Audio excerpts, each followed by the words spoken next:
അങ്ങനെ കാത്തിരുന്ന് പുഴ മെലിഞ്ഞു കടപൊഴിഞ്ഞു ഇരിക്കുകയായിരുന്നു. ആ ഒരു കാത്തിരിപ്പിന് വിരാമം ഇട്ടുകൊണ്ട് നമ്മുടെ ഋഷഭ് പന്ത് ഫോമിലേക്ക് വന്നിരിക്കുകയാണ്. 49 ബോളിൽ നിന്ന് 63 റൺസ് എടുത്ത് അത്യാവശ്യം ആ തിരിഞ്ഞും മറിഞ്ഞും കിടന്നും ഉള്ള ഷോട്ടുകളൊക്കെ കളിച്ച് ആ ഒരു പഴയ ആ ഒരു ഫോമിലേക്ക് വന്നതാണ് ഈ കളിയുടെ ഏറ്റവും വലിയൊരു ഹൈലൈറ്റ്. കൂട്ടിന് വെടിക്കെട്ട് ആയുഷ് ബദ്വനിയും അതുപോലെ തന്നെ മിച്ചൽ മാർഷും നന്നായിട്ട് കോൺട്രിബ്യൂട്ട് ചെയ്തിട്ടുണ്ട്.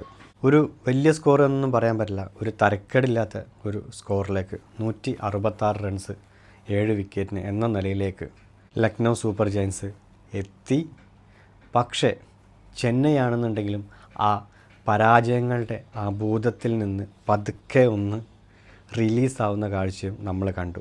ശിവം ദുബെ 37 ബോളിൽ നിന്ന് 43 റൺസ് എടുത്ത് നോട്ടൗട്ടായി ചെന്നൈയുടെ ആ ഒരു വിജയത്തിന് കുതിപ്പേറി. അതുപോലെ വെടിക്കെട്ട് താരം രച്ചിൻ രവീന്ദ്ര 22 ബോളിൽ നിന്ന് 37 റൺസ് എടുത്ത്. ഷെയ്ഖ് റഷീദ് ആദ്യത്തെ മാച്ചിൽ തന്നെ ഒരു നോട്ടം കിട്ടിയ ഒരു കളി കളിച്ചിട്ടുണ്ട്. 19 ബോളിൽ നിന്ന് 27 റൺസ് എടുത്തിട്ട് ചെന്നൈയുടെ ഈ ഒരു വിജയത്തിൽ നിർണായക സമയത്ത് നിർണായകമായ കളി കളിച്ചിട്ടുണ്ട്. ബോളിങ്ങിൽ അങ്ങനെ ഒരാളെ എടുത്ത് പറയാൻ പറ്റുന്ന രീതിയിൽ രണ്ട് ടീമിലും ആരും പെർഫോം ചെയ്തിട്ടില്ല. 2 വിക്കറ്റൊക്കെ എടുത്തിട്ട് ജഡേജയും പാതിരാനയും രവി ബിഷ്ണോയൊക്കെ നന്നായിട്ട് പെർഫോം ചെയ്തിട്ടുണ്ട്. പക്ഷേ ഇവിടെ എനിക്ക് മനസ്സിലാവാത്തൊരു കാര്യം, ഈ ഒരു മാച്ചിൽ player of the match award കൊടുത്തിട്ടുള്ളത് മഹേന്ദ്ര സിംഗ് ധോണിക്കാണ്. അത് എന്തുകൊണ്ടാണെന്ന് എനിക്ക് മനസ്സിലായിട്ടില്ല. 11 ബോളിൽ നിന്ന് 26 റൺസാണ് ധോണി എടുത്തിട്ടുള്ളത്. അങ്ങനെ നോക്കുകയാണെന്നുണ്ടെങ്കിൽ ചെന്നൈ സൂപ്പർ കിങ്സിൽ 37 ബോളിൽ നിന്ന് 43 റൺസ് എടുത്തിട്ട് ശിവൻ ദുബെ നോട്ടൗട്ടായിട്ട് നിൽക്കുന്നുണ്ട്. അപ്പം ദുബൈക്കല്ല ശരിക്കും കൊടുക്കേണ്ടത്. ധോണി എടുത്ത ക്യാച്ചുകൾ നോക്കുകയാണെന്നുണ്ടെങ്കിൽ ആകെ ഒരു ക്യാച്ച് മാത്രമേ ധോണി എടുത്തിട്ടുള്ളൂ. പിന്നെ എന്തുകൊണ്ടാണ് ഇങ്ങനൊരു പ്ലെയർ ഓഫ് ദ മാച്ച് ധോണിക്ക് കൊടുത്തതെന്നുള്ളത് ശരിക്കും എനിക്ക് മനസ്സിലായിട്ടില്ല. അത് ചിലപ്പം ഇനി പുതിയ നിയമങ്ങളിൽ എന്തെങ്കിലും മാറ്റങ്ങൾ വന്നിട്ടുള്ളോ എന്നത് എനിക്കറിയില്ല.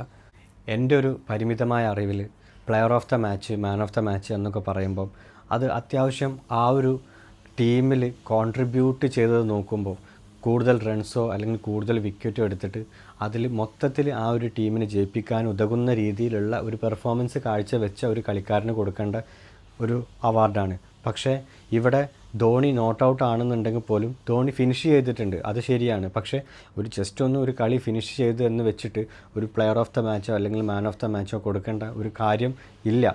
പിന്നെ അതിൻ്റെ പിറകിൽ ഇനി വേറെ എന്തെങ്കിലും നിയമങ്ങളോ വേറെ എന്തെങ്കിലും അപ്ഡേറ്റഡ് ആയിട്ടുള്ള പുതിയ എന്തെങ്കിലും കാര്യം ഉണ്ടോ എന്നുള്ളത് എനിക്ക് അറിയില്ല. ആക്ച്വലി അങ്ങനെ ഒന്നും ഇല്ല എന്നുണ്ടെങ്കിൽ ഇങ്ങനൊരു അവാർഡ് ധോണി കൊടുത്ത് ശരിക്കും അനീതിയാണ്. അത് ശരിക്കും ശിവൻ ദുബെക്ക് കൊടുക്കേണ്ട ഒരു അവാർഡായിരുന്നു. ഏതായാലും നല്ല കാര്യം, പന്ത് ഫോമിലേക്ക് വന്നു. ചെന്നൈ സൂപ്പർ കിങ്സ് ഒരുപാട് പരാജയങ്ങൾക്ക് ശേഷം വിജയിച്ചു കൊണ്ടിരിക്കുന്നൊരു കാഴ്ചയും നമ്മൾ കണ്ടു.